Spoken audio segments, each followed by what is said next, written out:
रंग के साया साड़ी रंग तारो चोली बोलत बारो राजा अटपट बोली ए हो पागल हुआ का। रंग के साया साड़ी रंग तारो चोली बोलत बारो राजा अटपट बोली। काखते आइलो कोरा में धइलो अपना रनिया के आज मुई बका। अरे डाले में रंगवा नसला अलनवा एने ओन चुई बका। रंगते रंगते चांद के पार ले जाई बका। अरे डाले में रंगवा नसला अलनवा एने ओन चुई बका। रंगते रंगते चांद के पार ले जाई बका। के राजा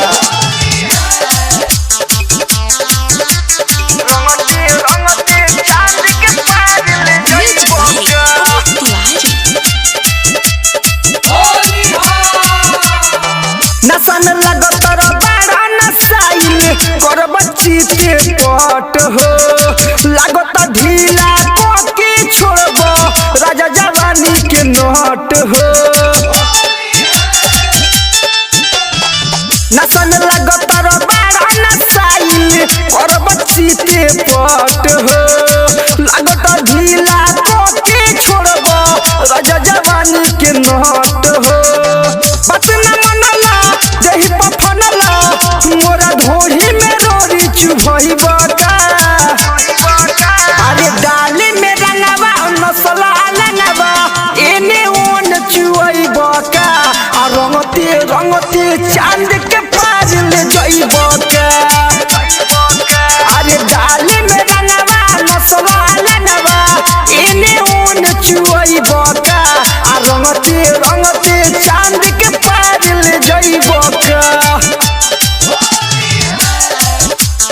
रंगते रंगते चांद के पार ले जाई बका। Music by Amit Tiwari. चांद के पार ले जाई बका। ओसे ना होली खेलावे राजा होतावे बड़ी गोहजन हो। काजन काठी के हवा नरेंद्र भरला ना तोहर मोहन हो। ओसे ना होली खेलावे राजा होतावे बड़ी गोहजन हो। काजन काठी के हवा प्रभु भरला तोहर मन हो। ए धर्मेंद्र डाली के अंदर है दीवाना से बात जनई बका। अरे डाले में रंगवा नसला अलनवा एने ओन चुई बका।